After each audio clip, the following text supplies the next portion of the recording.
Welcome to Talking Giants, presented by SeatGeek. I'm your host, Bobby Skinner, here with my co-host, Justin Pennick. And we got ourselves a mailbag. We're going to clean up the Cowboys game, talk about some big picture stuff. Justin, how you doing after your Thursday night football? Bobby, I'm doing pretty well. I actually enjoyed my stress-free Sunday where I was able to watch the rest of the NFL. It made our preparation for football today actually a lot easier, too, when we were able to watch the rest of the league. So I enjoyed my weekend. I had a thought today. Maybe I should even save this, but I had a thought today of how messed up is it that the NFL world is gushing over the Washington Commanders and Jaden Daniels and the Giants outplayed them. And you look at how vulnerable the Eagles are. It feels like they're going to win 9-10 games this year. Nick Sirianni's going to get fired. And we already talked about how vulnerable the Cowboys are on Thursday night. We saw it. Meanwhile, the Giants are in year 3 of a regime, and we're 1-3, when it feels like they could take advantage of the rest of the NFC East being in a much different spot than they are. So, a little frustrated. Had a damn it, Daniel moment today, and but we're gonna have a good mailbag episode as we always do. How are you? I'm wonderful. I'm having a great day. Good weekend of football. How was your surviving hurricane story? You have a surviving hurricane story? Well, it really didn't hit us that bad. I mean, it wrecked some places. I mean, that was a real deal hurricane. We just got like wind gusts of like 50 miles per hour, but nothing. I mean, just basically got to clean up your yard afterwards. So nothing crazy. So thankfully that we didn't get hit. Feel bad for the people who did. Justin, let's get into this mailbag. Before that, this episode is brought to you by some special people. We got Xavier. Does he how many interceptions does he have this season? We got Connor Suplita. He's got the Hurricane Supplies. He's got Suplita. Trenton Tipton. He tips a ton. Chris, regular old Chris. Everybody hates him. Jonathan Thompson. Hey, Jonathan Helicopter. Chris Cow. He's Callie Chris. Spud. Not Spud Nick, but Spud. Luke Van Eldick. Elwiener. Awards Now, Media, and Some Clowns. That's your own. You made your own joke. Sean G. He's a G. Anthony Fazio. I went to school with an Anthony Fazio. He got tattoo of Ben Franklin on his ass. Brian Encremona. He's Sacramonious. Pharma Kev 97. He loves Big Pharma. That's why he has so much money. David John, not John David. Ryan Basmaligian. Baja Blasmaligian. Michael Baxter. Who's a famous Baxter? Isn't there like a cartoon character? Baxter, the dog. Yes. You're not a dog, but you are my dog. And then John R, and the R stands for renewed. Justin, who are these people? Riverboat Ron. The R stands for That was a lot. Was a lot. That was a lot. Go to patreon.com/talkgiants and you can join. Ton of people that just joined a pretty good community of Giants fans. Patreon.com/talkgiants. Bobby Skinner will send you some stickers in the mail. You can hang out with us live while we watch the shows, and a couple times a month there's our shirt raffle. And then also I want to announce that we have a watch party this weekend, and it's presented by Captain Morgan. So we're going to be watching the entire day. You're muted, Bobby. It's free. And it's free. It's a John Boy Media watch party, football watch party at 1 o'clock, and then of course we'll be watching the Giants versus Seahawks at 4 p.m. It's free, and we're not streaming. And it is at Downtown Social, 149 2nd Ave in New York, New York, 12:30 p.m. Doors open. We'll be watching the entire slate, 1 o'clock to the 4 o'clock slate, the end of the 4 o'clock slate of Sunday NFL football. So come hang out with us. Captain Morgan, Downtown Social, this Sunday. Doors open at 12:30 p.m. Of course, we'll be watching the Giants versus Seahawks game at 4 p.m. as well. So tickets are free. Just literally show up. Show up at Downtown Social on Sunday. See you there. If you don't show up, bad things are going to happen to you. See you there. As the Giants get their season back on track. All right, you know what we need to do? Take it away, Steve. Mail time. Mail time. The mail's here. Come on. Bye, guys. Here's the mail, it never fails. It makes me want to wag my tail. When it comes, I want to wail.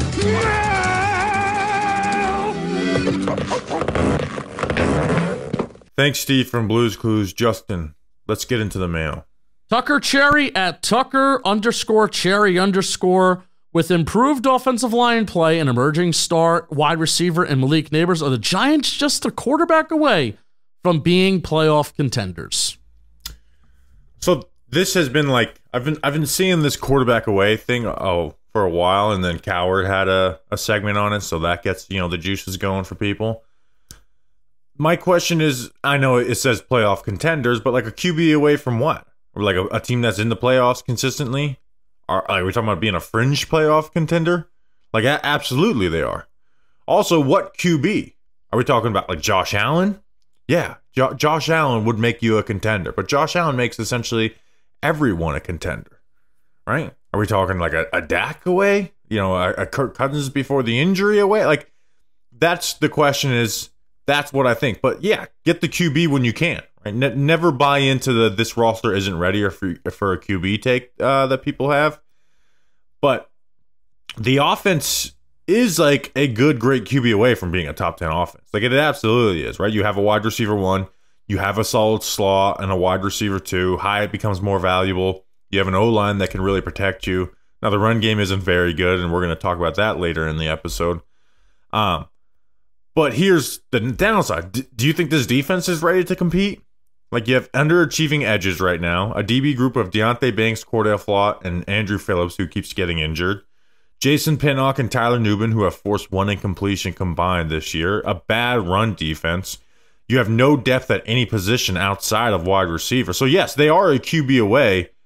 But tell me the team that isn't a QB away in the NFL. And I think the list is pretty small. But also tell me the teams that have Brian Daboll as head coach and can coach up a quarterback like the way that we've seen him do that. And that's the only rebuttal I'm going to give to you. Yeah, and that's the benefit of having a Brian Daboll.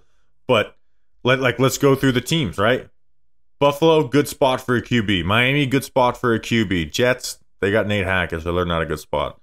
Dallas, I know it's not great right now, but they're a good spot. Philly's a good, doesn't have a good coach, but they're a good spot. Washington, we're seeing them. Baltimore, I don't know if Dallas is. All right, go ahead, keep going. I mean, you have CeeDee Lamb and a good offensive line. Like, what makes that spot better than this spot? You think the difference between Daboll and McCarthy makes that a worse spot? Well, no, I also think Dak is just that good in the regular season to keep them afloat, because I don't think they're weapons outside of Ferguson's all right. All right, keep going. I'm nitpicking. Go ahead.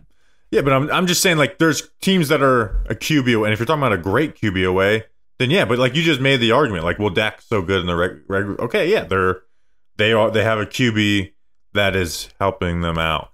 So I agree with this, like, QB away in a sense, but I also don't want that.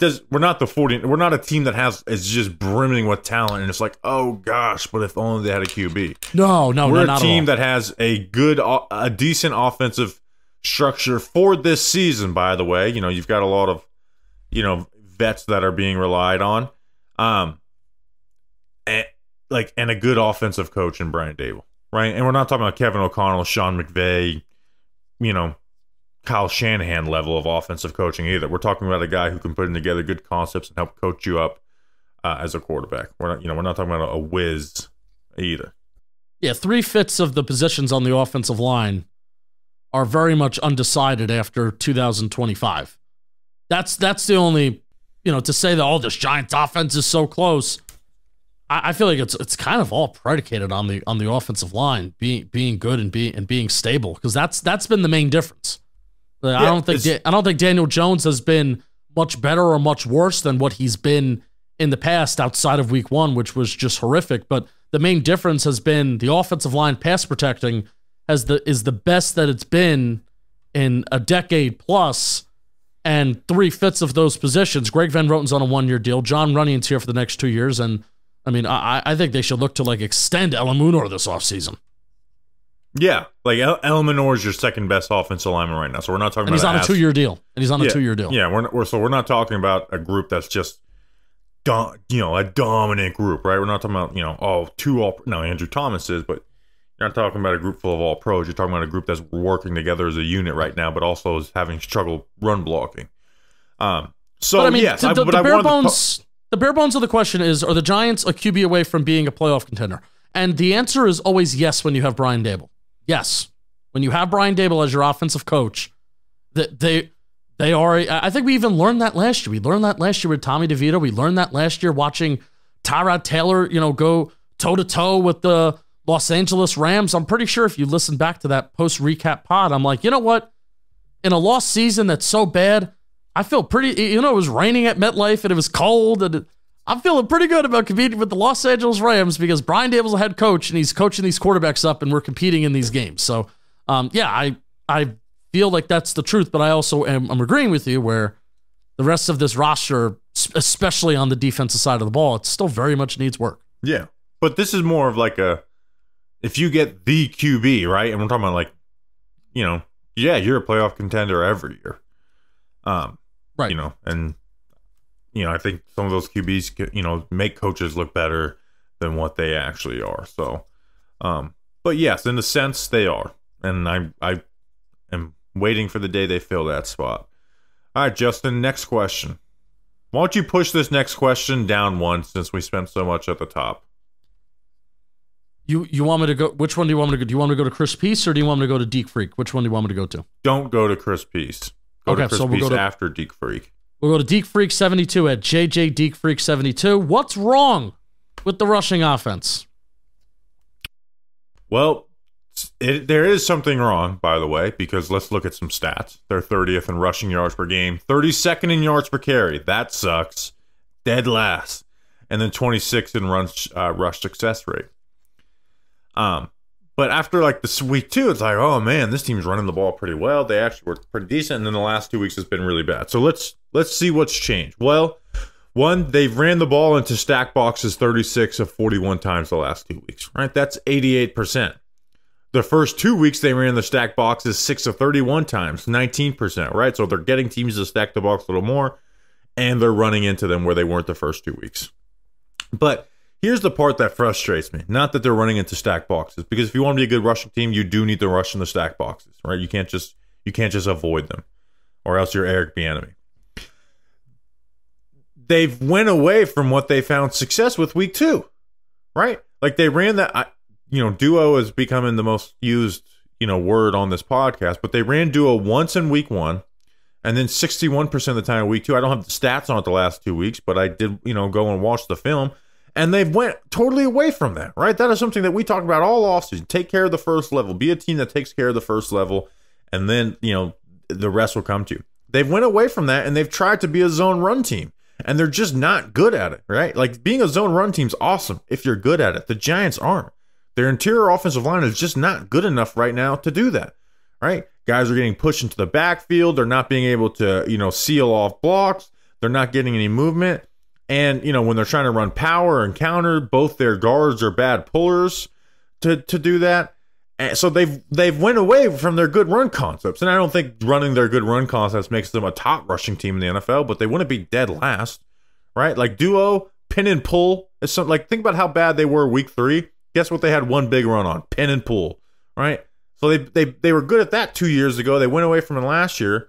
They're not running the run concepts that they're actually good at, which allow for less room for error as a rushing offense. And I think it plays into Devin Singletary and what he does well too. I don't know why they've done it. I don't know if they're trying to run more, zone play action stuff. I do not know why, but it's very frustrating. And this was when the Giants hired Brian Daboll, like this was one of the frustrations. It's like he really doesn't put together an identity as a rush offense, right? Like you could look at it like, oh, they're diverse in what they do, but they've never really put together an identity as a running offense, and they haven't. If right now their identity is a bad zone rushing offense that ran duo a lot in week 2, that's it.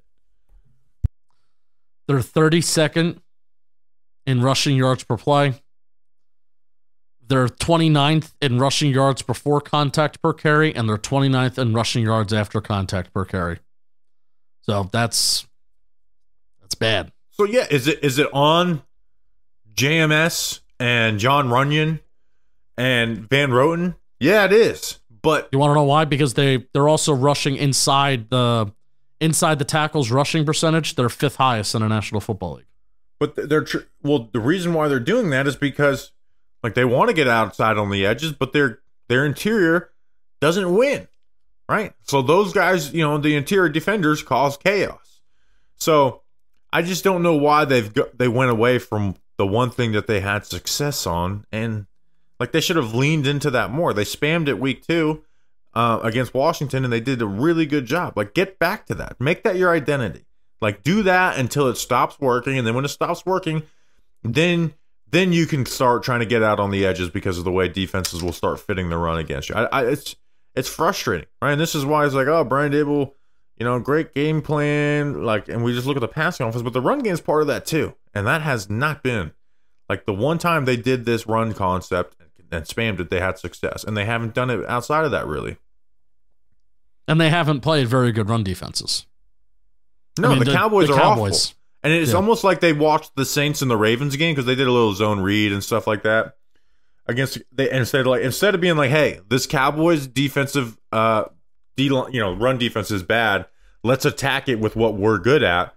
It was like, okay, let's try and be what the Saints and the Ravens are, which is, you know, the Saints, which is all zone based, and the Ravens, they didn't run a ton of like power or counter or anything, but they're bad when they do it. But like, you know, zone, you know, read options type of stuff. So that part is frustrating to me because it's like there's something you're good at, and for some reason you're not doing it. It's one thing to do it less, but they're just not really doing it at all. Yeah, and they've had bad results anytime they run zone. Like, they're a bad zone running team. And they ran 0 zone, you know, Singletary had 0 zone runs against the Commanders. Guess what? They found success. It's just really weird for me.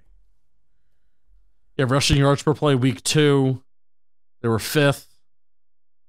Yards before contact, they were 6th. Yards after contact, they were 8th. And hey, the Commanders' linebackers are slow, right? So that it's not just about the run scheme, it's about the defense they played. But the Cowboys' run defense is bad too, and you weren't able to take advantage of that. And it's not simply just they stack the box. That makes a difference, but it's not just the fact that they stack the box. So guess what? It wasn't the +1 defender that was making the play. It was the other guys. It was the guys up front that were making the plays. Yeah. All right, that's all that I got on that. I'm going to go to Chris Peace. Next question, Chris Peace, with the struggles of Hyatt getting on the field and the injuries to the Chiefs wide receiver corps, what do you think the trade compensation would be for Jalen Hyatt? A 2025 third, and for you to read an ad?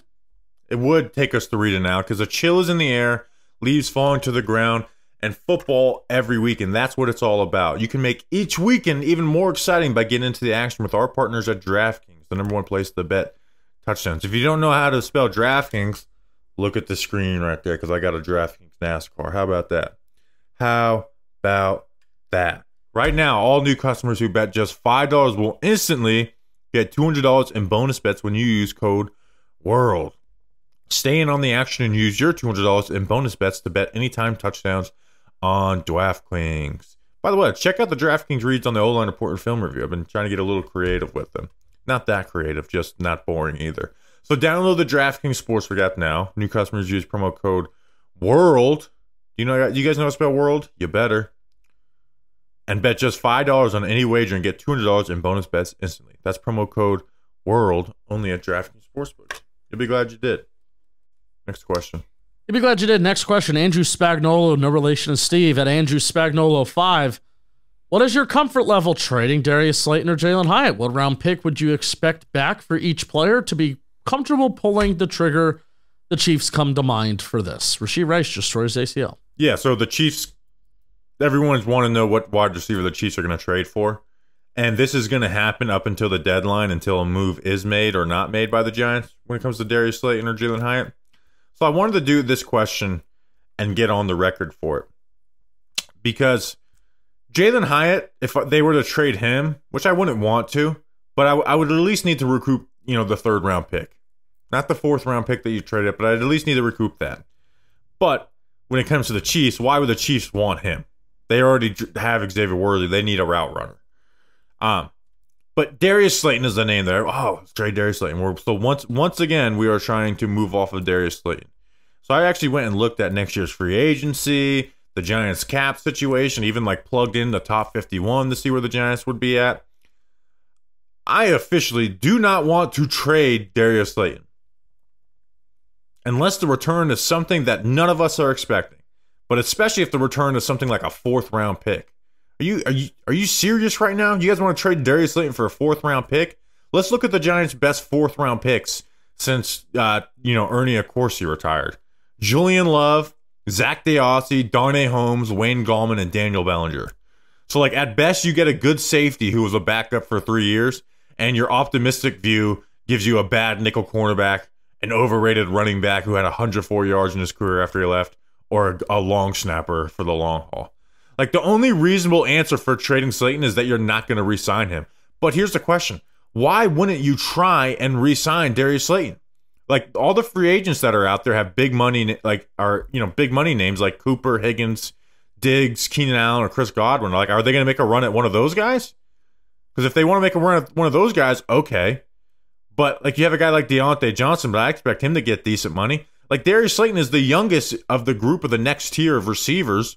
He isn't going to light up the box score this year, by the way. He's on pace for 515 yards, and he's a 3-level player. Right, so he should be the bargain wide receiver of this next free agency. And why would you let him walk anyways? Like, for a guy with a 20% snap share and 0 catches in Jalen Hyatt, right? Like, stop trying to get rid of Slayton to play a lesser player. Like, you're gonna let a 27-year-old wide receiver who has been dependable for you walk at your only position of depth for what reason?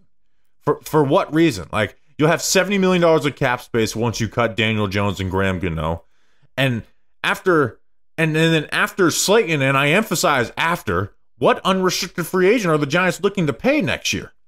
That's going to get more than $3 million per year. Jason Pinnock? Drew Lock? That's basically it. So my question is, like, why do we want to get rid of Slayton? Because we're bored? Because he's, the longest, tenured player with Daniel Jones and Dexter Lawrence? Because he's not a star? You're just bored with him?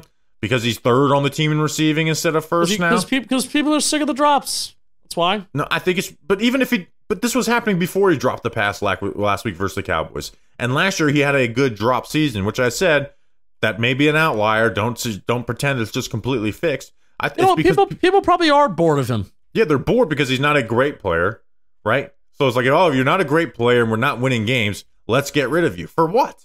What are we replacing him with? How much money are we spending that on? And are we gonna be better as a team? What does letting him go for make you better? Because you get a 4th round pick? Don't get me wrong, Justin. I love pick trades, right? I get jazzed up around about a 6th and a 7th round pick swap for Jordan Phillips. But I also don't want to get rid of players because I'm bored. And I feel like that's why people want to trade Darius Slayton is for 2 reasons. 1, you're overinflating what Jalen Hyatt is. And number 2, you're bored. You're bored because he's an imperfect player.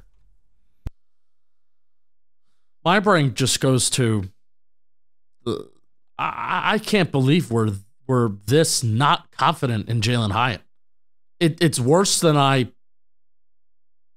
ever would have thought. Just, you said 20% snap share? Yeah. That feels high. I wonder how many of those are run plays. It honestly feels like they put him out there for a run play, and then they take him off the field. They put him out there when Jakob Johnson's on the field, and then he comes off. It almost feels like Galladay in 2022. Well, I'm serious. Here's the saving grace for Hyde, is that he does have a really good skill set of getting open deep. The issue is the quarterback can't hit them, right? The quarterback can't hit them. But the other issue is, like, people will say, well, that's why, right? That's why, because of Daniel Jones. But here's the thing. Darius Slayton can get open deep too, right? We saw Daniel Jones miss him as well. Darius Slayton can actually run routes, right? As much as we would like to, make a meme out of that Cowboys coach, he was right. Jalen Hyatt is not a good route runner. There's a reason why a guy who did what he did to Alabama can move like he moves when in the 3rd round. Because he's not a good route runner and he hasn't developed enough. If he has, he would be playing, because this regime would much rather have Jalen Hyatt be playing over Darius Slayton. So, yeah, and again, I don't want to get rid of Jalen Hyatt either, right? I'm saying if you traded him, I'd want to recoup what I got out of him, because I think with another quarterback, he does bring value to the roster, but that value is not as an every down starter right now. When is the trade deadline? It's in November, right? Yeah, we're a ways from that, so I'm not worried about that. So I am not rushing to trade I'm open to trading. Probably I hate to say this, man, because you know that I also love Darius Slayton too. But if they're not going to re-sign Darius Slayton, and this is if I don't know what the front office is thinking. Yeah, but then they deserve to be criticized because what's the plan at wide receiver after that? Just playing Jalen Hyatt? Because that's not a good answer. Because he's not developing, or at least I don't think he's developing, or else he would be playing more than 20% of the snaps, and most of those are probably run plays to begin with. So this is just not a good situation. Yeah, it's a good situation that the Giants have depth. So I'm glad that they have depth, and I'm glad that in a way that they have this choice. But it just sucks that yet another draft pick is just not developing and this is a 3rd round draft pick. Another 3rd round draft pick is just not developing at the rate at which they should be under this Joe Schoen regime. Have they hit on any 3rd round draft pick? Cordell Flott. Oh, the Josh Giants Azudu. haven't hit on a 3rd round pick besides B.J. Hill in 20 years or whatever. Yeah, this is kind of crazy. Come on, top 100 picks. Great. All right, next question. Next question. Chris Calith at C. Calith. Is Shane Bowen the reason to blame for Deonte Banks' struggles so far? No, but if Bowen has helped out Banks, where they doubled Justin Jefferson and Terry McLaurin a lot. But I just wanted to use this question to talk about Deonte Banks and where we're at with him. He's given up 16 catches on 26 targets, 260 yards, 4 touchdowns, 2 pass breakups. He's given up the 4th most yards in the NFL this year for corners. Oh. And the most touchdowns, and only has 2 forced incompletions. So the answer is he's not a cornerback 1, at least not right now. And he can develop, right? He doesn't look like he's this. We're not talking about this guy who's a lost cause out there who we're just hoping turns into something because he's a 1st round pick, right? So he's not that. Like, his coverage has actually grown since last year, right? When he was covering cornerback 1s last year, he would get or wide receiver 1s in that 4-game stretch. He was getting smoked at the line, like smoked. That's not really happening anymore. There's some bad plays, but he's not getting smoked like that. But he just doesn't have the ball skills to cover wide receiver 1s right now, right? Like, cornerback 1, when you're covering wide receiver 1s, you got to be able to have the ball skills to pick up passes. Because guess what? Those wide receivers, they're good at separating and getting wide open. But what separates them from the other guys is that when the coverage is tight, they make the play. They make the play. So if you're not getting your hands on that football or turning your head, that's easy money for them, and that makes you, that makes you easy pickings when they want to feed their wide receiver 1. That makes you a matchup like, oh, this is a week, right? Just throw it. Just throw it to Justin Jefferson or Amari Cooper, whoever, because he's not going to play the ball well in the air. So right now he's not a cornerback 1. He is on this team, and the positive side of that is being the 24th pick. And a good cornerback 2 is not an awful thing either. That's because we pick so high, we expect everyone to be a star. But 24th overall in cornerback 2, if he's a good one, let's say the Giants magically had a cornerback 1 right now, and Banks is doing really good at cornerback 2. That's not a bad draft pick. No, it's not. Not at all. Not at all. It's mind-boggling though, and it's been the same talking point since training camp.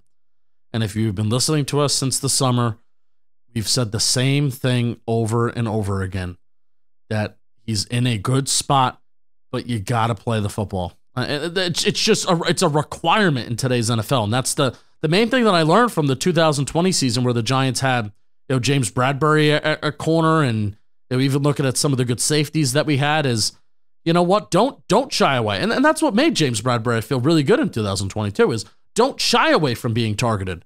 I know a lot of CB1s like to talk about, they're barely targeted. But if you have a CB1 that's a lockdown guy, sure, that's awesome. But then you're going to have everybody else, if they're a weakness in the secondary, then they're going to be targeted. You got to have corners that can make a play on the football in today's game. Like, you need to have corners that, if you're not going to be you're going to get flagged, you're going to get targeted. Like, you got to make a play on the football in today's game. I feel like there's just no other analysis that's required other than that. Even if you don't come down with these interceptions, being physical and getting your hands on a football and breaking up passes or getting passes deflected, passes defensed, it's just a requirement in today's game with how much wide receiver ones are being targeted and how often wide receivers are being targeted. And there's guys that give up yards, right? Like Paulson Adebo is a guy who gives up a decent amount of yards, but he ends up like with a ton of pass breakups and forcing completions and interceptions. So we're not even talking about interceptions. You know, we're just talking about forcing completions and pass breakups, and we're just not getting those. And that is there. So that's disappointing. You know, it's not super surprising. We kind of saw this, Justin, where it's like I don't think he's ready for just flat out cornerback one duties yet. No guarantee he's ever going to get there either. But yes, I mean, here's what's tough for Banks. Hopefully he's a high confidence player. Hopefully it stays high, because there's nobody coming to take that responsibility for you for the rest of the year, right? You don't have an Adoree Jackson, you do, but a player who's going to take over the wide receiver one duties, right? That's you all year long. And guess what? I don't know if you're going to have to play guys like AJ Brown, right? Like the whole NFL has wide receiver ones now, so you're going to be facing that on a week in, week out basis. But if he turns into a good cornerback too, it's not an awful thing, right? The expectations for Deonte Banks on draft night are lower for you than a Christian Gonzalez or a Devin Witherspoon. Now, where the criticism on Shane can come from is you traded a 5th and a 7th round pick to trade up one spot for him with other good players on the board like Brian Branch or Joey Porter Jr., who both play DB. I know Branch is a safety / nickel, and Porter the outside corner, who, hey, he does help. He does get help out by that scheme, but he's also a guy that teams avoid. Some good plays by the Colts over him this past week. But let me read you a stat, and I think this just perfectly encapsulates where Deonte Banks is right now. I know you don't love next gen stats, but can you buy into the stat of like throwing into a tight window? And like if a cornerback is playing a wide receiver in tight coverage. So tight windows forced rate is the stat that I'm looking at right now. Okay. Can you buy into that? I can listen to it. So Deonte Banks has a tight window percentage rate, tight windows forced percentage rate when he's targeted of 33%. Other guys like, I'm not saying Deonte Banks is Sauce Gardner. Sauce Gardner has the same rate. Who else? Who else can I go to here? Tre'Davious White is at 35.3%. L'Jarius Sneed is at 36.4%. DJ Reed is at 38.5%. Charvarius Ward is at 42.1%. And we're talking now like upper echelon of the NFL in DBs here and in this stat. So I think that perfectly encapsulates that Deonte Banks is forcing tight windows into many of the times that he's targeted, many of the times that he's thrown at. He's forcing the ball into tight windows. You got to be able to finish on the football, though. Have to be able to. Because there's plenty of times, like Bobby said, where wide receiver ones, even when they're covered, they're open. AKA what Malik Nabers is. We know that now. So yeah, and like he's not a lost cause to be a cornerback one either, right? Because trust me, there's players where it's like that and the fan base tries to hold on and it's like it's just not there, right? Like, hey, probably Emmanuel Forbes with the Commanders right now is a good example of that. Where it's like it's clear that you're just never going to be that. But this is what happens with first round pick, right? Solid rookie season, not great, and it's like, all right, well, you're great. Next year you're already great. You're gonna be all pro next year, and then the player falls short of those standards, and now you're a bust, right? So we end up going from haters to the defenders. So I feel good about Banks if they add a cornerback one at some point. And I haven't given up hope that he could be a cornerback one, but right now he's not playing very well. No, and it's crazy that a lot like he's already allowed 4 touchdowns according to Next Gen. I don't know what PFF says. Yeah, that's the most in the NFL. So he's already allowed 4 touchdowns. He allowed 4 touchdowns last year. He's already allowed almost half the amount of yards that he gave up last year. But it's crazy how, like, okay, so those raw stats are bad, but the tight windows forced and the average separation numbers, like those numbers are better, and they're much better. But I think that just goes to show what Deonte Banks' issues and his problems are. Yeah, and like those stats from last year were against wide receiver 2s and 3s and stuff too. And this is where it's like you can put a little bit on Bowen because it's like, well, Wink's scheme is very unique where you get the ball out quick, so it forces low in completion percentage. But Banks needs to develop, right? You can't be just like, oh, well, you you play perfectly in this scheme? Because if you're only perfect in that scheme or 2 or 3 schemes, then that's more on you than it is the defensive coordinator. And they are putting him in a lot of man coverage and playing the sideline, right? So it's not being like, oh, this doesn't fit his skill set. It's just what Wink Martindale does leads to low completion percentage against. All right, next question. You know the Giants are top 5 in blitz rate in the NFL right now? Yeah, I just don't know how that's... It's the Browns game is what really did it. But they're number 1. They're number 1 in the league according to Pro Football Reference, but that may not update, even though it says four games. That's not updated with this week. It says 4 games for the Vikings, the Chiefs, the Raiders. But for next gen, they are top. They're the 4th. So how do you like that? Next question is coming from Alfred at Cryptic Alfred. While there has been much discussion on Daniel Jones' inability to throw a deep ball and read the field, there hasn't been much talk on his ability to read an ad. Why is that? Well, that's because Daniel Jones isn't asked to read an ad all that much.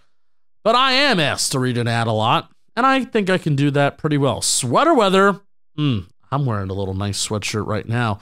Pairs perfectly with savory fall foods, but with your busy schedule, sometimes it's hard to eat the way that you like to, and that's where Factor comes in. Boom, my giant Factor every week. There's more to Factor than just lunches and dinners, from easy breakfasts, smoothies to delectable midnight snacks. It's so good, can't even say the word. Factor has over 60-plus add-ons to keep you fueled and focused 24/7 with a plethora of flavors. You'll never get bored. I love Factor. It's changed my life. It's a sponsor that I have spent money outside of the stuff that they have sent me because I think it's that good. I get home from a long day of work. I throw Factor on a plate. I put it in the microwave for 2 minutes, and I have a really damn good meal. Certainly better than anything I could make. I love Factor. Head to factormeals.com/Giants50 and use code Giants50. You get 50% off your first box plus 20% off your next month. That's code Giants50 at factormeals.com/Giants50 to get 50% off your first box plus 20% off your next month while your subscription is active. Oh, that's new. So it's 50% off your first box plus 20% off your next month while your subscription is active. You'll be glad you did. Thank you, Factor. You'll be glad you did. Next question. Next question is coming from Sean 3 at Sean A. Than P. Is the lower body injuries Daniel Jones suffered to blame for his slow and inaccurate deep balls, or does he just not have it anymore? If it is the injuries, will it improve over the course of the season? I'm not here to diagnose what. I'm not a doctor. I'm not a doctor. What's leading to it, right? I can speculate too, or it's like, it is, like, no matter where you've ever been on Daniel Jones, it is uncharacteristically inaccurate. But that doesn't matter at this point in his career with his contract and everything, right? It may matter for his career with the next team, but he needs to perform now. Here's the good news, Justin. The Giants are Daniel Jones is 17th of 34 QBs in deep throw rate, right? Which is right around where we want him, right? I said top 15. We're right there. That's awesome, right? The bad news is that he's 31st of 34 in the completion rate, only ahead of Caleb Williams, Jacoby Brissett, and Bryce Young, which Brissett and Bryce Young have a combined 1. And 2 of the completions are Nabers, the double move versus the Cowboys, where he had to catch the ball, turned around, waiting for it. And then the other one was, the Emerson play where he ripped it out of the corner's hands against the Browns.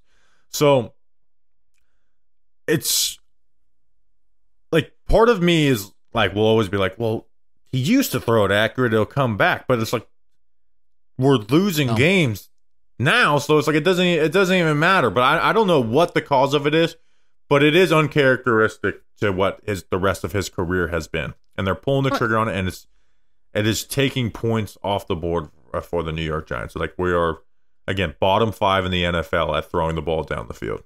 And we're losing games because he can't hit the deep ball. Correct.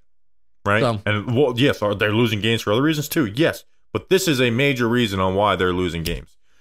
Because they're not able to do that. And guess what? We talk about they're facing stacked boxes. Until the Giants can start hitting on some of these things, well, teams are going to continue to stack the boxes because they're not going to have any fear of getting beat over the top.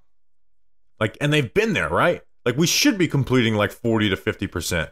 Instead, we're completing 20%. And even those aren't, those ones weren't impressive. So it's like we've yet to just have a beautiful deep ball by Daniel Jones this year. Right, 4 games into the season, we've yet to see a beautiful deep ball. Like, and that is like really, really worrisome, right? This is something we talked about all through camp. Then you saw it in the preseason. Like, that's really worrisome to be at that spot. And the fact that you can't even throw one on the sideline is even worse. Because there's a lot of NFL quarterbacks that I think can throw a solid deep ball on the sideline. Now, the throw that was like, it gave me war flashbacks to the preseason. And I'm shocked that they ran this again. I am shocked, but it was open. You know that play action attempt that they did, Bobby, in the Cowboy game, where Daniel Jones plants his right foot and then throws it across the field to Malik Nabers running across the field? Yeah. That was a play that they ran in training camp, and that was one of those plays that you and I like looked at each other being like, oh my God, because it was so bad in training camp. It was one of the more poorly underthrown balls that I've ever seen on an NFL practice. And they ran it again, and it had a very similar result where we're lucky that, whoever was covering the safety and didn't drop the interception. Yeah, and dropped the interception because it was just so underthrown. But also I will say, the caveat is that's a tough NFL. That's a high difficulty throw. The Giants shouldn't be calling that up. I agree. They shouldn't be calling that up. But they should call it up, and if it's wide open, you throw it. If Nabers has a step or 2 steps, I don't think that's the throw you want to make with Daniel Jones as your QB, even at his best. But the fact that you can't hit anything on the sideline, which that's like, all right, we know, and I even said it, like, all right, I'm kind of confident that Daniel. This is during the summer when we were a little, you're always a little bit more optimistic during the summer about things. We're like during the summer, we're saying, all right, well, we're confident we could hit the throws on the sideline, but can we hit the stuff over the middle of the field? And that question is basically irrelevant now since we can't even hit the stuff on the sideline. So when they did that over the middle of the field, I was like, holy shit. See how bad that was. It's a shame. It's a shame because this offense could be above average if they have that a somewhat of a presence of an explosive passing game that is throwing the ball 20+ yards down the field, not just relying on yak and shit like that. Yeah, and they are I know it's like, oh, they're getting heavy personnel, they're not doing well. I mean, he's top half of the league in throwing the ball down the field, but they are just bottom 5 and actually completing it. I actually want to look at something to see how far away they are from being top 15 in completion rate. Let's see. So 15th right now is Geno Smith. He's completing 40%. So if DJ hits 3 more, then you're like, okay, we're 17th in attempt rate, top 15 in deep rate. That's not great, but that's solid. And bleh. And they got the guys to do it too. And I want to tell you where they're at in it's not explosive play rate, just where they are in explosive pass plays overall. They are, I think they're middle of the pack. 3, 4, Nabers 5, has the 6, most, 7. I believe, for receiving 20+ yard plays. I lost count. 4, 5, 6, 7, 8, 9, 10, 11, 12, 13, 14, 15, 16th. So they're tied for, I think, 14th with like 5 of the teams. So you're still at a point where you're going to be tied for a lot of teams, but they have 10. So I mean, they're middle of the pack. The Washington Commanders have 10 pass plays of 20+ yards as well, and everybody loves them right now. So just imagine a world where Daniel Jones can complete a deep ball at even a below average rate, and this offense could be better. Imagine Dragons. All right, next question. I'm waking up. I feel it in my bones. Enough to make my system blow. Wes Locke is the next question at Westy Westicles. Can the Giants have an effective offense with Nabers and Robinson dominating usage? Nabers, absolutely. Right? I know there's a couple plays from that Cowboys game where it's like you couldn't give Nabers like a break on this from Dable, but overall his usage, it's too much. No, you just like Nabers' usage should be high, right? Like, and he's getting effective targets, and it's helping Daniel Jones in the offense, right? Like Malik Nabers on 3rd and 4th down this year, he has 13 catches for 200 yards, 2 touchdowns on 16 targets, so an 81% catch rate, and they're converting 11 of 16, right? And think about one of those was the drop against the Commanders, right? So it worked, he just didn't catch it. So Nabers, the usage maybe not stay as high as it is because that's hard to sustain. But Nabers should stay high, right? It's and part of targeting Nabers is he gets open and it's helping DJ to avoid pressure, right? Like he's 8th best in pressure to sack rate. He now owns, and he owns the most QB allowed pressure, but mostly that was from week 1. He was the 12th best sack rate in the NFL. So like they're avoiding pressure and avoiding sacks by throwing the ball to Malik Nabers. So the Malik Nabers part of this, keep it the same. Keep giving him those targets.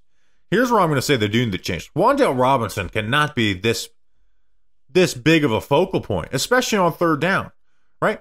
So this is a number. I added it up from the Browns game. I did the numbers on and then add the Cowboys game. Wan'Dale's being targeted on 48% of 3rd downs. That's not good, and they're not doing a good job with it. He has 15 catches, 109 yards, a 68% catch rate, which isn't like great for a slot receiver. They've only converted 27% of them. Like Wan'Dale Robinson is basically the Cole Beasley role in a Brian Daboll offense. He needs to be the 3rd and short option guy, but they're using it on 3rd and long, and he's catching the passes, but they're getting short of the sticks because there's these choice routes, right? Like a 27% conversion rate when you are catching the ball pretty well by Wan'Dale Robinson, that's really bad, right? He's 136 of 140 players in receiving success rate. At 30, I think it's 31%. I didn't write down the percent, but he's really bad in that. And it's on 3rd and longs, you should not be targeting Wan'Dale Robinson unless he cooks someone wide open and there's no help. But they're putting him on these choice routes, which are great on 3rd and short, and they're using him on 3rd and long. You need to get Slayton more involved is the real answer to this. Like, get Darius Slayton involved in this, right? If Nabers isn't there, you put together full progressions there. I know everyone's going to complain about the tight ends. But like, man, in 2022, we involved the tight ends, right? Bellinger, he started hot. Now, the tight ends, I think they could do some more stuff in the red zone with them and progression stuff. But, like, Theo is an accurate QB away from having the same production as Bellinger as a rookie, right? Like, Bellinger in his first 4 games had 8 catches, 79 yards, and a touchdown. Theo has 3 catches for 37 yards, and he's a drop and an accurate QB away from 7 catches, 68 yards, and a touchdown. Bellinger was targeted 9 times, Theo 8 times in the first 4 games. And let's not forget that 2022 offense was begging for somebody to give some production. They didn't even have Slayton the first couple games of the year. Tony wasn't playing. Galladay was like that. They were begging for someone to give them production. They didn't have a Malik Nabers or even a healthy Wan'Dale at the time. So the reality is they need to be looking at Slayton more on 3rd and long than Wan'Dale Robinson. Like, Wan'Dale's the 3rd and short guy. 3rd and 8 really shouldn't be much part of it unless he just absolutely clearly wins. Yeah, my eye test says that Wan'Dale Robinson's been a really good player for us this year, so I really don't want to dismiss that. But he shouldn't be a 3rd and long guy. No, and I think even I looked at the short part of the field, and if you only look at receivers in the National Football League that have been targeted between 0 to 9 yards, which, by the way, Wan'Dale Robinson is 4th in the NFL. Malik Nabers is number 1 in targets between 0 to 9 yards at 51. Nico Collins is 2nd at 42. Deontay Johnson 3rd at 38. Wan'Dale Robinson is 4th with 37. He's 8th highest target share in the NFL, and Nabers is 1st. But if you look at yards per route run, which I think is one of the better, efficiency, it's not even a metric. It's just, it's a metric, or something. Wan'Dale Robinson's 44th out of 68 receivers that qualify with enough targets. So it's not efficient. You're going to Wan'Dale, go out of necessity. You're going to Wan'Dale because you feel like he's open, but it's not overly efficient right now. Even though, again, my eye test says that Wan'Dale Robinson has been effective this year, but I think he can be more effective in a way if he's not targeted and force-fed the ball as much, where Darius Slayton is no slouch. I agree with you. Even if it's on early downs or, other than if 3rd down is, if Wan'Dale Robinson's the 3rd down guy, then I'll buy into it. But Darius Slayton does need to be more involved in this offense. Yeah, and like they're building these. It's not just it's just a system of, it's a symptom of the the progression or Daniel Jones where Wan'Dale's. No, they're like building these plays for Wan'Dale to get the targets on them, and like hoping, and like the only successful ones he's getting yak, right? So all the routes are being run short of the sticks. That's something we talked about on the pre-cap pod. It's just That's not a recipe for consistent success. Except, hey, like I said, 3rd and 4, dial me up a choice route. Dial me up a choice route. But 3rd and 6 and 8 plus, no, you shouldn't be throwing to a guy that's a short route runner and has that low catch radius. Like that's not a recipe for success. So don't lie to yourself, because I do it every time too. Every time Wando Robinson gets the ball on like 3rd down, I hold my breath. Because it's like, oh my God, because if we're throwing it near the sideline, then he has that low catch radius if he has to make somebody miss. And it's like, I know you're shifty, but you're also really fucking small. And like, I don't know what's going to happen.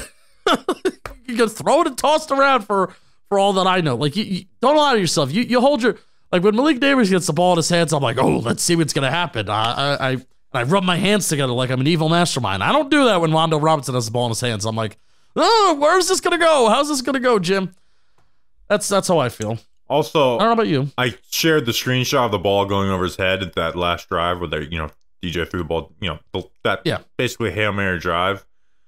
And just like, damn. And then everyone's like, this is why you don't draft. Okay, like, we're not going to justify a Hail Mary drive on why you don't draft a guy with short arms. You can use better reasons than that. He's actually, as much as like we criticize that draft pick, he's lived up to what we think his potential is pretty well. Oh, yeah. But the issue is that, like, even when you do that, you're not this game-changing player. You're a good player, you're a contributing player, but you're not a game-changing player. But at the same time, like you said, despite all of that, and I think they shouldn't be using Wandale in all these situations, Wandale has I'm happy with Wandale Robinson as a player.